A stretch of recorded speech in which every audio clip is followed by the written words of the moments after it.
Cet individu s'appelle Jean Lajeunesse. À la fin des années 80, il sème la terreur chez les employés des banques de la région de Montréal.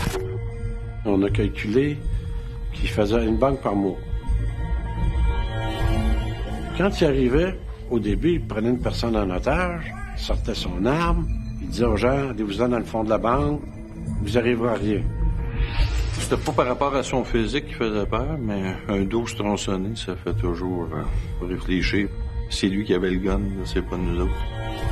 C'était un être profondément délinquant qui aimait être à côté de la société, qui voulait vivre en marge de la société. Condamné à 15 ans de prison en juin 1988, Jean Lajeunesse s'évade de l'établissement Archambault quelques mois plus tard.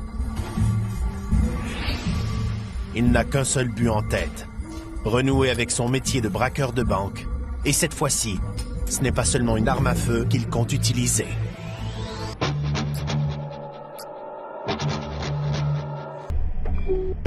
À l'automne 1988, Jean Lajeunesse est détenu à l'établissement Archambault situé à Sainte-Anne-des-Plaines, dans les Basses-Laurentides. Il est considéré comme un prisonnier exemplaire. Il parlait pas fort, il était calme, il était toujours à son affaire. Il était tellement à son affaire que même le directeur du pénitencier n'a jamais entendu parler de lui tout le temps qu'il était là. Jean Lajeunesse, comme prisonnier, je peux pas dire que c'était quelqu'un de dérangeant. À titre de directeur, je peux vous dire qu'on connaît habituellement beaucoup plus les détenus dérangeants, les cas dangereux. Dans le cas de Lajeunesse, rien de particulier. Toujours à sa place, toujours le même rituel, toujours à telle heure, toujours à la même place. C'était pas un détenu autonome contrairement aux autres là, qui veulent battre tout le monde. Le criminel âgé de 38 ans traîne pourtant un lourd passé judiciaire pour des vols qualifiés commis presque exclusivement dans des banques au cours des 15 dernières années. Jean Lajeunesse, il a commencé jeune, semble-t-il. Entre 20 et 25 ans, là, il a commencé son métier. Je sais qu'il vient d'une très bonne famille, que c'était le seul délinquant de la famille. Il a toujours dit que lui avait pris ce chemin-là parce que c'était ça qu'il voulait faire dans la vie.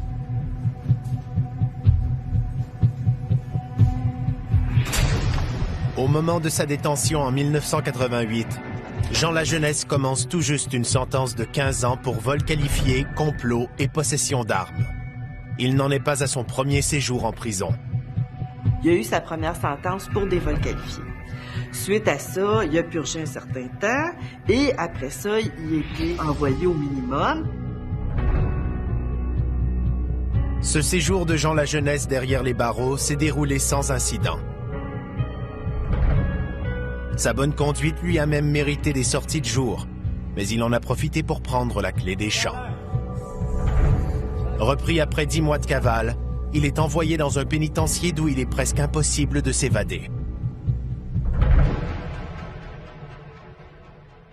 L'établissement Archambault était un établissement à niveau sécuritaire maximal. Donc, c'était, avec Donnacona, je dirais, l'établissement majeur le plus sécuritaire au Québec. En maximum, je vous dirais que les évasions sont très rares. À l'établissement Archambault, Jean Lajeunesse mène une vie rangée et tranquille. Plutôt du type solitaire, il cultive l'art de passer inaperçu. Il ne possède aucune caractéristique physique distincte et n'affiche aucun tatouage. Il a de l'air de rien. Il peut passer pour un plombier, un menuisier, un monsieur tout le monde. La très grande majorité doivent travailler. C'est une exception si le détenu ne travaille pas. Ils peuvent être affectés au service de la cuisine, ils peuvent être affectés au service du nettoyage, de l'entretien, mais la grande majorité travaille dans des ateliers dits de production ou de formation. En bon prisonnier modèle, Lajeunesse choisit de combiner loisirs et travail en offrant ses services pour travailler à l'atelier de poterie. Jean Lajeunesse passait ses journées dans l'atelier de poterie pour faire le ménage, préparer la glaise, puis tout ça, pour s'assurer que les fourneaux fonctionnent bien. Tout en étant affecté à l'entretien ménager de l'atelier, Jean Lajeunesse se découvre une véritable passion pour la fabrication d'objets en céramique. Un hobby qui lui permet aussi de gagner des sous. La poterie, ça servait de source de revenus aux détenus. Une fois que on emballait les boîtes, elles étaient identifiées au nom du détenu, elles étaient remises à des membres de la famille qui, eux autres, les vendaient. Ça pouvait rapporter parfois jusqu'à 400 $ aux prisonniers, la vente de poterie. Le 17 novembre 1988, la journée s'annonce tout à fait normale pour les prisonniers de l'établissement Archambault. Personne ne soupçonne que Jean Lajeunesse, en se levant ce matin-là, compte bien que ce soit sa dernière journée à l'intérieur des murs. Le détenu passe la matinée à l'atelier de poterie où il vaque à ses occupations régulières.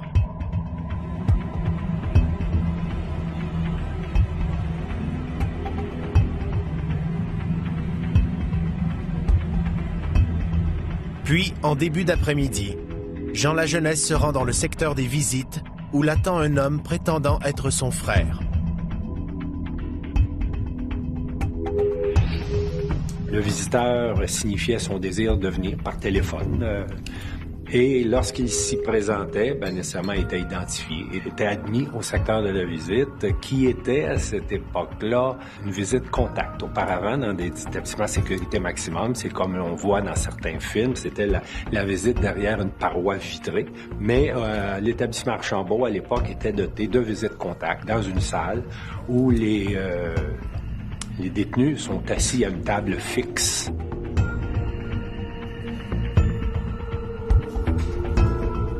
C'était vers 13h15 que les visites ont commencé. Ils ont discuté ensemble jusqu'à vers la fin des visites qui se terminaient à 15h30. À la fin de la rencontre, Jean Lajeunesse retourne à l'atelier de poterie pour terminer sa journée de travail. Mais étrangement, le visiteur ne quitte pas la prison et va plutôt s'enfermer dans les toilettes. L'établissement Archambault était, à l'époque, une nouvelle structure de prison. C'était ce qu'on peut appeler une prison intérieure, c'est-à-dire qu'on pouvait communiquer avec tous les secteurs de la prison sans aller à l'extérieur du pénitencier. Jean Lajeunesse se rend dans une salle adjacente à l'atelier de poterie où il doit procéder à la préparation de la marchandise qui doit quitter l'établissement à la fin de la journée. Dans ce secteur-là, il y a d'autres détenus qui sont affectés à, entre autres, l'emballage des poteries, des pièces faites, puisque le four se trouve à cet endroit-là.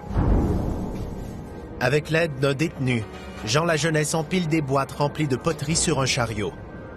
Mais ce que les gardiens affectés à l'atelier ignorent, c'est que 2 de ces boîtes sont complètement vides. Il y avait effectivement 2 boîtes qui étaient reliées ensemble. Entre ces 2 boîtes-là, on avait enlevé les parois intérieures, ce qui faisait que ça donnait l'équivalent de 2 boîtes. Mais ça paraît pas que c'est réuni ensemble. Le montage est bien fait que, à vue d'œil, tu peux pas savoir que c'est 2 boîtes séparées ou une boîte. Profitant d'un bref moment où la salle d'emballage est sans surveillance, Jean Lajeunesse se glisse à l'intérieur des 2 boîtes que son complice referme aussitôt sur lui.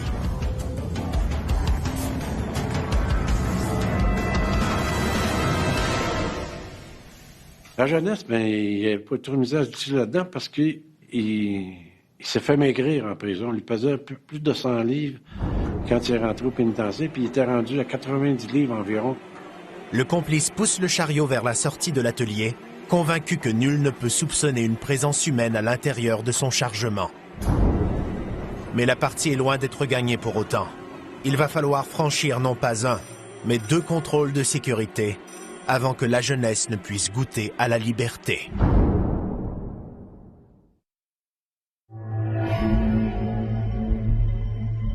Novembre 1988. Jean Lajeunesse, un dangereux braqueur de banque, tente de s'évader de l'établissement Archambault en se camouflant dans des boîtes de carton.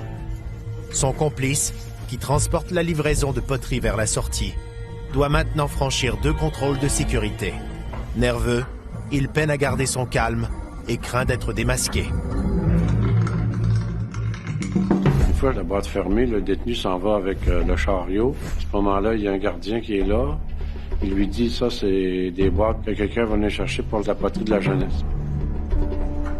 Ce quelqu'un auquel fait allusion le détenu, c'est l'homme qui a rendu visite à la jeunesse un peu plus tôt en se faisant passer pour son frère et qui s'est ensuite caché dans les toilettes de l'établissement. Le plan orchestré par la jeunesse prévoit que son complice attende une quinzaine de minutes dans les toilettes avant de se présenter à l'accueil pour réclamer le chargement de poterie. L'objectif est qu'il arrive à l'accueil au même moment que le chariot. Mais Jean Lajeunesse doit auparavant franchir les postes de contrôle, dont le premier est gardé par un employé responsable des activités socio-culturelles. Et ces boîtes-là sont censées ne pas être fermées hermétiquement pour qu'on puisse voir ce qu'il y a dedans. Les boîtes se retrouvent chez l'agent du socio-culturel et finalement, on reçoit un coup de fil de la visite quelques minutes après, 15h30. Le gardien à l'entrée principale dit « J'ai un visiteur ici qui était avec la jeunesse tantôt. Il semble qu'il y aurait des pièces de poterie pour Jean Lajeunesse à expédier à l'extérieur. » On lui répond oui, les pièces sont ici au secteur du AB, on vous les apporte. Pressé par l'appel du gardien de l'entrée principale, l'agent du socio-culturel ne prend pas le temps de vérifier le contenu des boîtes comme l'exige la procédure. Il se dirige rapidement vers l'accueil, en compagnie du détenu. Les 2 hommes doivent traverser la prison d'une extrémité à l'autre. À l'intérieur des boîtes, la jeunesse risque à tout moment de perdre l'équilibre et de faire basculer le chargement. Conscient de la situation, son complice redouble de prudence et pousse le chariot très lentement. Il doit toutefois veiller à ne pas attirer l'attention de l'employé qui l'accompagne.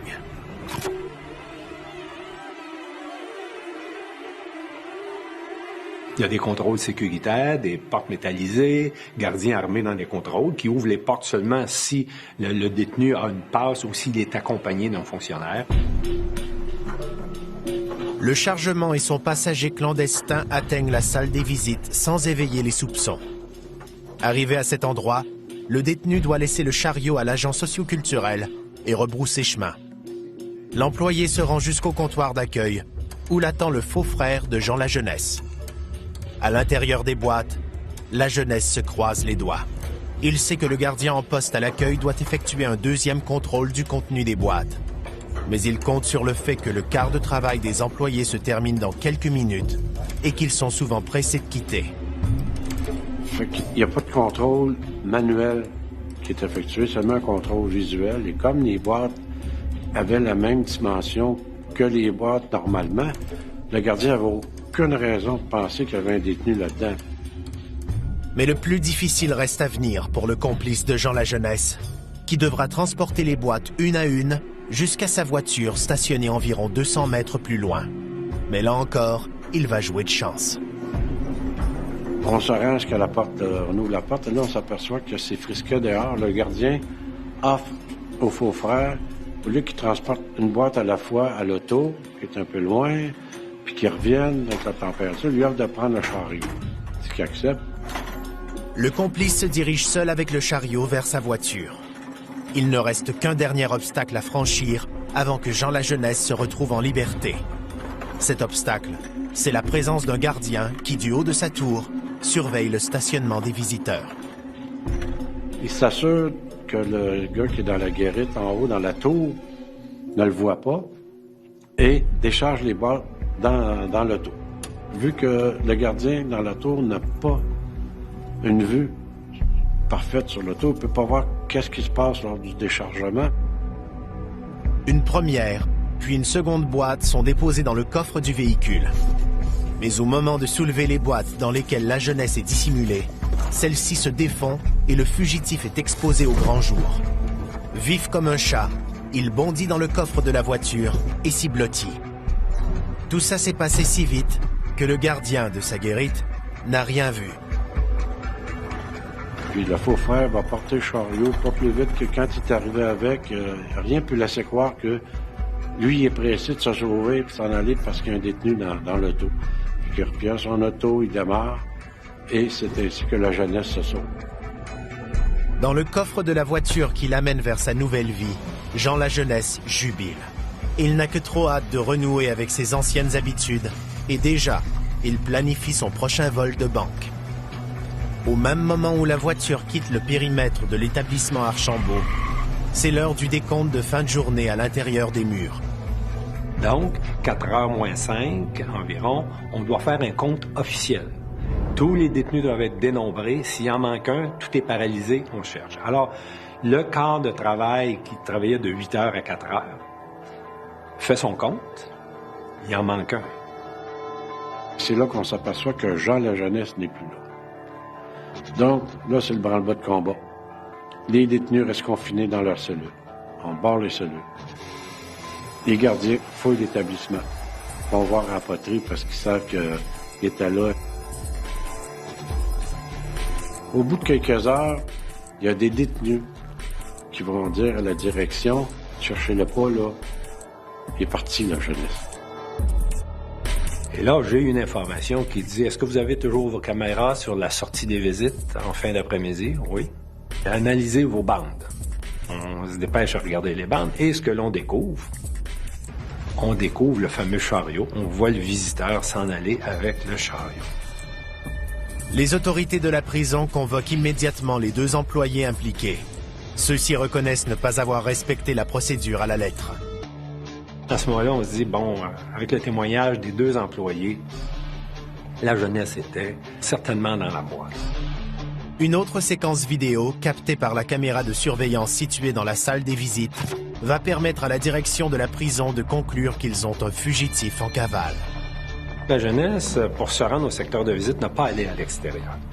Et pourtant, on le voit en caméra à l'effet que pendant qu'il y a la visite, il porte un certain nombre, je vous dirais, de chandails. Il savait sans doute qu'il risquait d'être, je sais pas, à l'extérieur pendant une période donnée, au moment où il faisait froid. Immédiatement, les autorités avisent tous les corps policiers du Québec qu'un détenu du nom de Jean Lajeunesse vient de prendre la clé des champs. Au quartier général de la police de Montréal, le directeur des crimes contre la personne reçoit cette information avec beaucoup d'appréhension. À la fin des années 70, début 80, Montréal était malheureusement la capitale des vols à main armée dans les institutions financières, avec plus de 900 vols qualifiés par année. André Tessier connaît très bien le criminel recherché, puisqu'il l'a traqué pendant sa première cavale, il y a à peine 2 ans.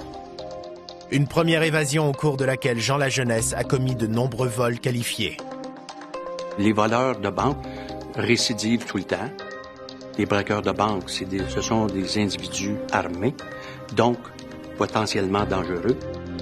Ce qui inquiète particulièrement le policier à ce moment-là, c'est que par le passé, le fugitif n'a pas hésité à prendre en otage des employés de banque pour arriver à ses fins.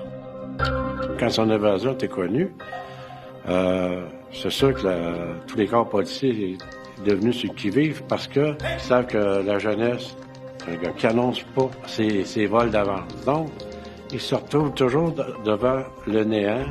Comment ça va se dérouler? Qu'est-ce qui va se passer? Cette fois-là, est-ce qu'il va y avoir mort d'homme ou enlèvement, séquestration? Toutes les hypothèses sont envisagées.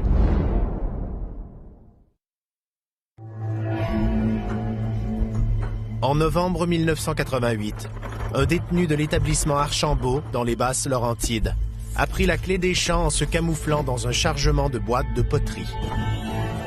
Cette évasion inquiète les policiers de Montréal, puisqu'ils savent que le fugitif, Jean Lajeunesse, est un spécialiste des braquages de banque. Le service de police s'est intéressé à Jean Lajeunesse dès le début de son âge adulte. Personnellement, c'est durant l'année 1986, suite à sa première évasion, nous l'avons soupçonné d'une série de vols qualifiés dans les institutions bancaires. Pendant cette première évasion, qui a duré 10 mois, Jean Lajeunesse s'est fait remarquer en commettant pas moins de 5 vols qualifiés dans des succursales bancaires. Les policiers se souviennent particulièrement de celui survenu le 18 mars 1987 dans le quartier Hochelaga-Maisonneuve, un braquage marqué par une prise d'otage.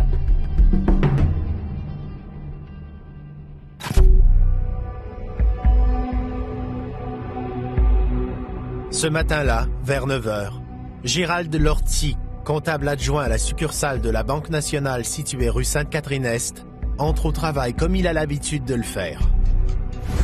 Je faisais un peu de gestion de personnel, je faisais aussi d'administration et je servais des clients au comptoir. C'était des banques de quartier, les clients, on les connaissait davantage parce qu'on était plus proche de nos clients. Gérald Lortie et ses collègues ne se doutent pas qu'ils vont recevoir ce jour-là la visite de 2 criminels armés et dangereux, Jean Lajeunesse et son complice de l'époque, Léo Simard. Ce n'est pas un hasard si le duo a choisi une succursale de la Banque nationale pour son délit. En effet, Jean Lajeunesse semble afficher une prédilection pour cette institution bancaire en particulier. Non pas que les banques nationales étaient moins sécuritaires que les autres, mais elles étaient parmi les premières institutions à avoir instauré le système de guichet central dans leurs succursales. Nous autres, on appelait ça un cube, où une caissière était à l'intérieur, détenait tous les argents de la succursale. Les autres caissières, si dans ce que le client nous demandait, il y avait besoin d'argent, ils référaient à la caisse centrale. Tout l'argent passait par la caisse qui était unique, qui était centrale dans la succursale. Et c'est là que se trouvent les plus gros montants d'argent. Donc, il y a un roulement d'argent qui peut varier des fois de 20 à 40 000 $ dans ces petites caisses-là.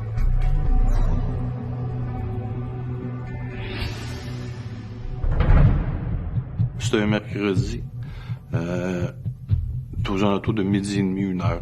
Je suis seul à mon bureau, puis je suis effectivement en train d'écrire, mais il y a peu de bruit dans la succursale parce qu'il n'y a pratiquement pas de clients. Fait que je me préoccupe pas de ce qui se passe dans la succursale. À quelques dizaines de mètres de là, sur la rue Sainte-Catherine-Est, les 2 braqueurs se préparent à prendre la succursale d'assaut. La jeunesse est armée d'une carabine tronçonnée de calibre 12. Fidèles à leurs habitudes, les 2 braqueurs se dirigent d'un pas décidé vers la banque. Mais ils doivent tout de même demeurer discrets afin de ne pas éveiller les soupçons.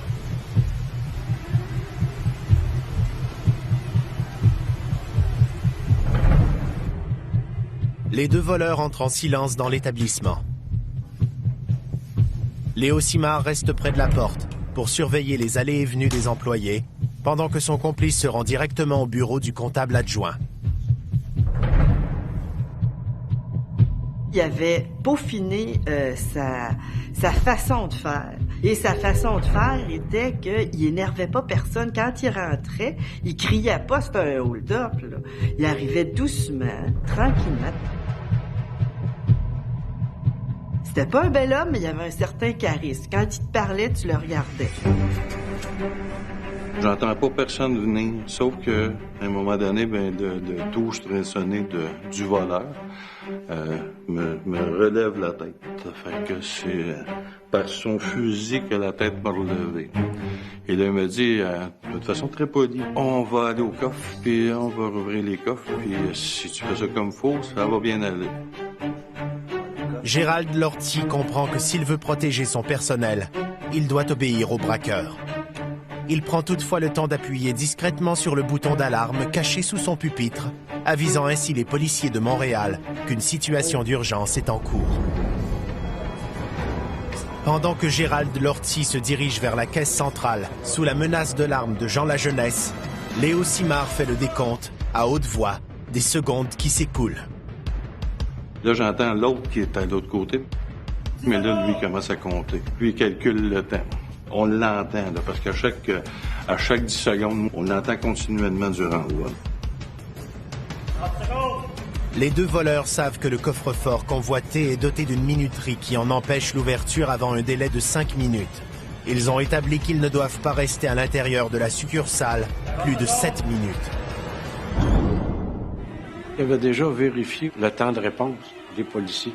Tout dépendant, évidemment, de l'endroit, parce que c'est bien relatif, c'est le temps de réponse. Tu peux avoir une patrouille de police qui est à 2 coins de rue de la banque. On peut en avoir une qui est à 15 ou 20 coins de rue de la banque. Mais il avait jugé qu'à l'heure où il faisait le crime, que 5 minutes, ça couvrait tout, même si quelqu'un déclenchait le système d'alarme.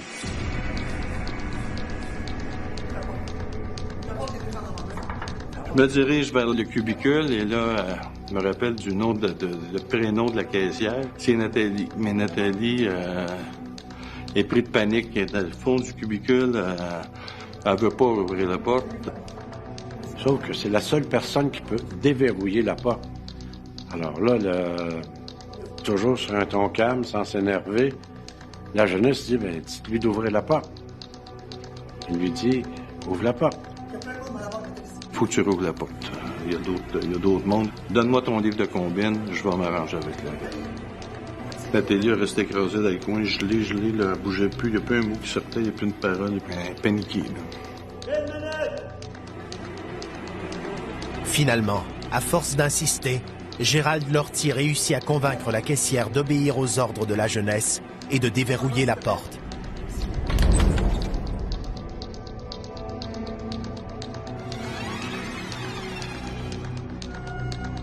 Fait qu'il dit, celui-là, je sais que ça prend 5 minutes.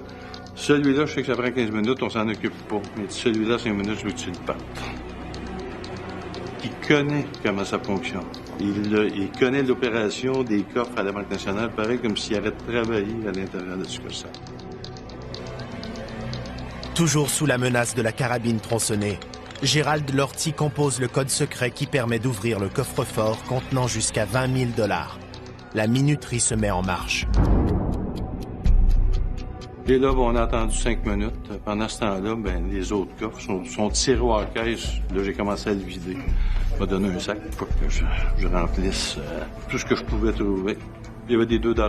Il y avait un peu de 1 $ papier, mais les nouveaux 1 $ commençaient à sortir. Fait qu'on en avait aussi en...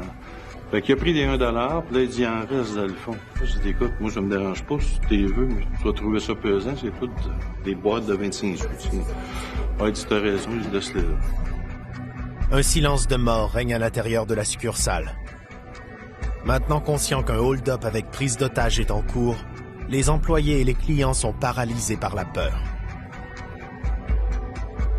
Les clients restaient calmes, t'as pas le choix. T'es rentré dans la succursale, tu peux plus sortir. Ils restaient calmes, on se couche, et les gens étaient couchés par terre. Seul le décompte à haute voix de Léo Simard, le complice de la jeunesse toujours en poste devant la porte d'entrée, vient briser le silence. Lui, c'était calculé à 3 minutes, 4 minutes. Jean, la jeunesse, n'a jamais regardé sa montre, là, mais lui, il sait que ça fait 1 minute qu'il est dans le succursale. Ça fait 2 minutes qu'il est dans le succursale. Ça fait 3 minutes qu'il est dans le succursale. Et quand il lâche les 5 minutes, je dirais peut-être 5 ou 10 secondes après, effectivement, le 5 minutes déclenche, on l'entend déclenche.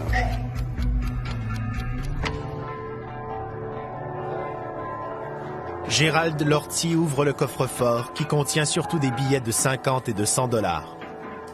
Jean Lajeunesse lui ordonne de tout jeter dans le sac, ce qu'il fait immédiatement.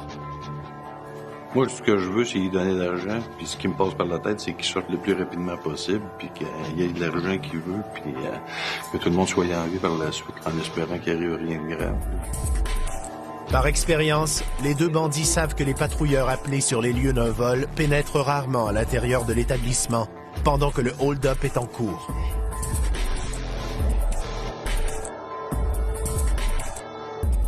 Les premiers intervenants, ce sont les patrouilleurs du secteur concerné qui, suite à un appel logé au 911, que ce soit le système d'alarme ou autre, les policiers doivent arriver de façon diligente et discrète sur les lieux, agir de façon sécuritaire et s'assurer que les suspects ont bel et bien quitté la banque avant d'y pénétrer.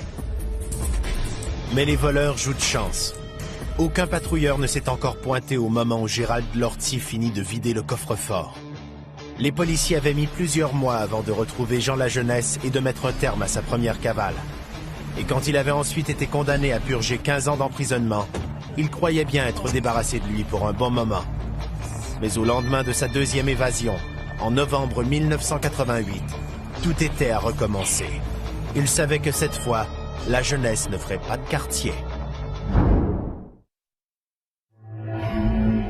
Novembre 1988. Jean Lajeunesse, un spécialiste des vols qualifiés dans les succursales bancaires, a réussi à s'évader de l'établissement Archambault en se dissimulant dans un chargement de boîtes de poterie. À peine a-t-il recouvré sa liberté qu'il planifie déjà son prochain braquage. La prison était rendue très, très pénible. Il disait tout le temps, je veux pas retourner en prison. Mais Jean Lajeunesse, il n'y en avait pas de limite. Puis il n'y avait pas de vue au futur. Les criminels qui réussissent sans se faire prendre pendant une longue période de temps prennent de l'assurance et se sentent invincibles. Ce sentiment d'invulnérabilité va amener Jean Lajeunesse à se montrer encore plus audacieux.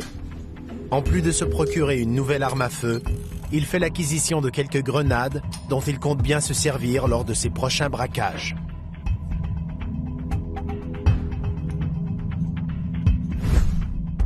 Il est retourné dans ses banques nationales, il n'a rien changé de ses habitudes, mais à quelle banque nationale qui ferait d'une fois à l'autre, ça, il ne l'annonçait pas. On a calculé qu'il faisait une banque par mois. Dès les premiers hold-up, les policiers savent que l'auteur en est Jean Lajeunesse, puisque celui-ci ne prend même pas la peine de se cacher. En plus d'opérer seul, il se déguisait pas.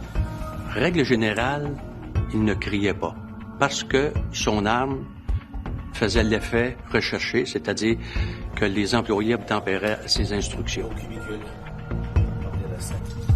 Il se cachait pas. Ce qu'on trouvait un peu curieux, c'est que même il y a certaines caissières de Banque nationale qui changent de succursale, puis qui le reconnaissaient. Non seulement Jean Lajeunesse commet ses vols à visage découvert, mais il prend un malin plaisir à passer des messages aux policiers. Et parfois même, il s'identifiait aux employés de la banque en disant, vous direz aux policiers, selon son vocable, que c'est Jean Lajeunesse. Ce qui le motivait, c'était de jouer au chat et à la souris avec les policiers. Ça aussi, il aimait beaucoup ce jeu-là d'autorité, de surmonter l'autorité, d'être capable de déjouer des choses, déjouer des systèmes de sécurité. Ça le passionnait vraiment beaucoup. Pendant les 6 premiers mois de sa deuxième cavale, Jean Lajeunesse commet pas moins de 6 hold-up. Déterminés à le neutraliser le plus rapidement possible, les policiers de Montréal décident de faire appel au grand public. Alors, nous avons fait paraître une première récompense que nous avons offerte de 2000 $, qui était évidemment payée par l'Association des banquiers canadiens, afin que des gens puissent nous donner des informations sur la cachette de Jean Lajeunesse. Puisqu'il était en cavale, il changeait de cache fréquemment. Avec le butin amassé lors de ses braquages, Jean Lajeunesse se paie du bon temps. Il fréquente les bars du centre-ville de Montréal et ne se refuse aucun plaisir. Il me disait tout le temps, lui, que sa vie, c'était la drogue, le sexe, rock and roll. Il vivait que pour ça. Il vivait que pour le plaisir, hein, parce que dans le fond, quand tu penses pas à demain, tu penses au moment présent, tu veux te gratifier tout de suite. Mais il savait qu'il était recherché. Sa photo était placardée partout, puis on disait qu'il s'était évadé d'Archambault, chose assez rare. À la suite du premier avis de recherche à 2000 $, Lajeunesse est resté tranquille. Ça lui a pris 6 semaines avant de recommettre son autre vol. Il dit, bon, on va laisser passer la tempête. Malheureusement, cette première offre de récompense-là n'a pas donné les résultats escomptés. Probablement parce qu'il était beaucoup plus prudent à ce moment-là. Et dans le but de délier davantage les langues, au mois de décembre, nous avons augmenté la récompense à 5000 $ et nous étions bien confiants de pouvoir obtenir des informations avec ce montant-là. Au moment où l'avis de récompense de 5000 $ est publié dans les journaux de la métropole, soit le 9 décembre 1989, Jean Lajeunesse est en cavale depuis un peu plus d'1 an. Il a commis à ce jour 13 vols qualifiés dans des succursales de la Banque nationale de la grande région de Montréal. À l'époque, on parle de 88-89, là, les banques n'aimaient pas la publicité, donc ça prenait du temps avant que les récompenses sortent. Mais quand on en envoyait une, on était surpris. On disait, oups, ils veulent l'avoir, celle-là. Là. Quand on affiche dans les journaux des suspects Ils savent qu'on sait, puis qu'on les vise, puis qu'on les taraude. Lui, là, c'était de me narguer dans le sens que, bon, ils m'ont identifié, ils me recherchent, ils vont me pogner, là. Les enquêteurs patrouillaient dans des chars banalisés, dans les secteurs des banques. Les gars avaient leur 12, leur veste par balle.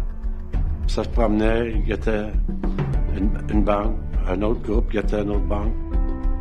Si quelqu'un surveillait une banque nationale, t'as pas pour se fermer les yeux en voyant passer Jean Lajeunesse aller le chercher.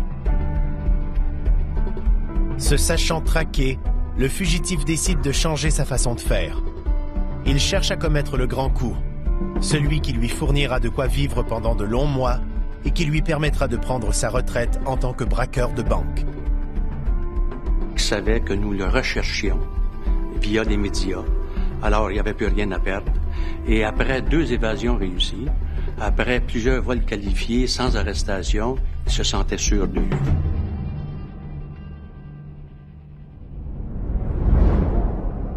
À l'approche de la période des fêtes, le braqueur est prêt à mettre son plan final à exécution. Il entend toutefois changer de secteur en ciblant une succursale de la Banque nationale située sur le boulevard Fernand-Lafontaine à Longueuil.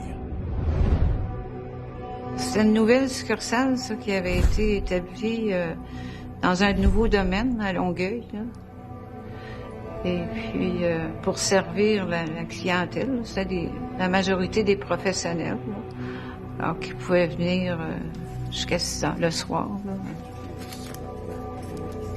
Claudette Briand est directrice de crédit commercial sur le boulevard Fernand-Lafontaine depuis quelques mois seulement. Mais au cours de la dernière année, alors qu'elle travaillait dans d'autres succursales, elle a eu la visite de Jean Lajeunesse à 2 reprises. C'est un évadé de prison, hein? Alors, oui, il était connu. Son nom était sur toutes les lèvres. Tout le monde savait qui était Jean Lajeunesse. Le 28 décembre 1989, autour de 14h50, Jean Lajeunesse pénètre à l'intérieur de la succursale du boulevard Fernand-Lafontaine. Cette fois-ci, il n'a pas l'intention de se contenter du contenu du coffre-fort, qui requiert seulement 5 minutes d'attente. Il est arrivé avec un sac de sport, puis il l'a laissé près de la porte d'entrée. Il s'est dirigé au comptoir. Là, il a commandé une traite de banque. Puis il y a un coup qui a été servi. Il est retourné à son sac, là, près de la porte d'entrée.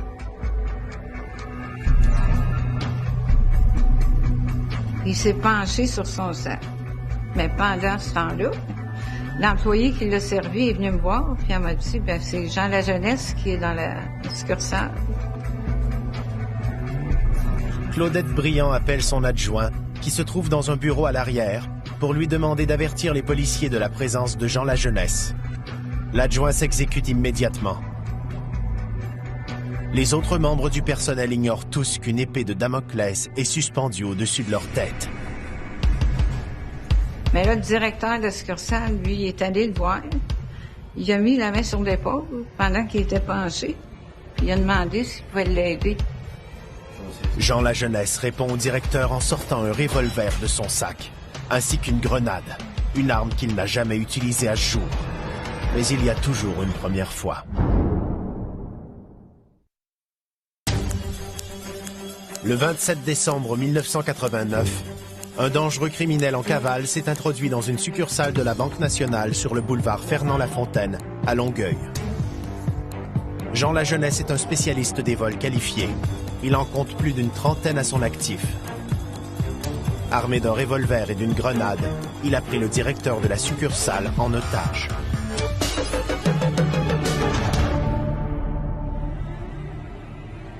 Il a amené avec lui le directeur dans le milieu de la place réservée à la clientèle.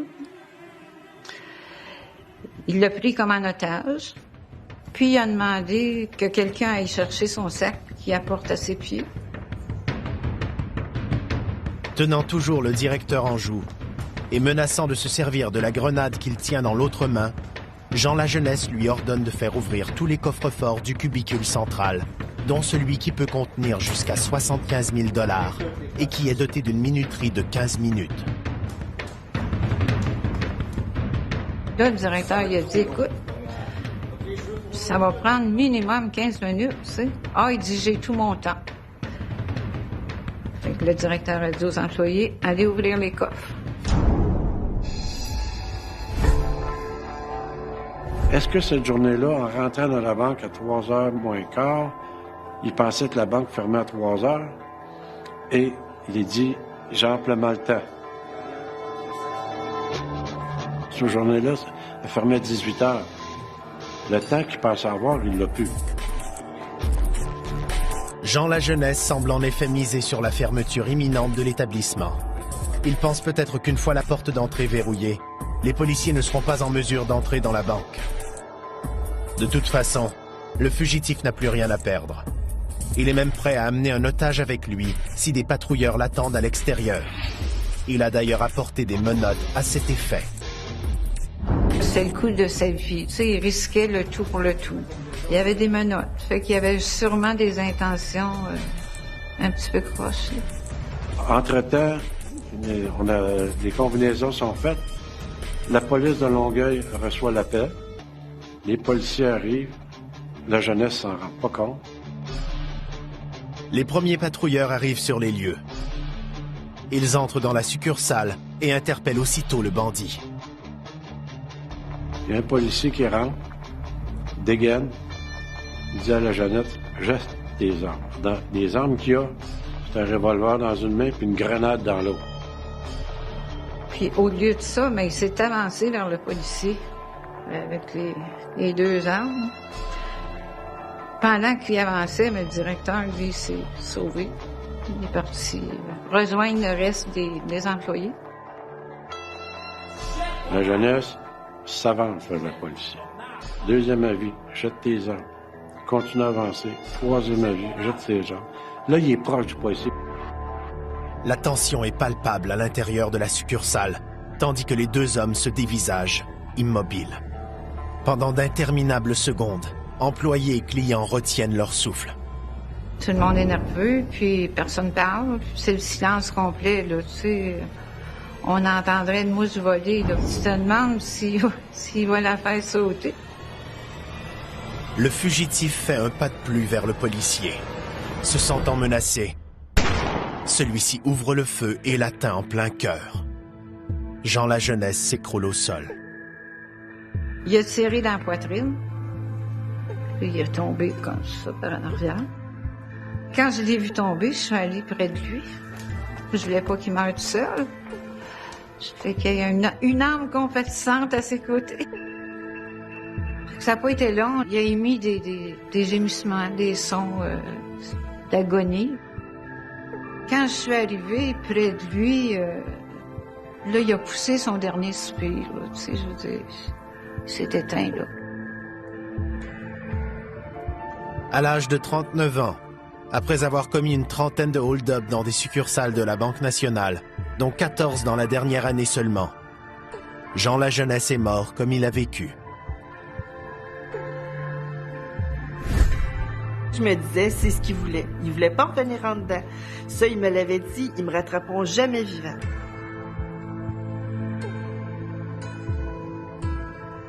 Il a couru devant son destin, dans le fond, là, parce que s'il s'était rendu, il serait pas mort, là. En fait, il est mort avec le métier qu'il aimait mieux faire. Voleur de banque un jour, voleur de banque toujours.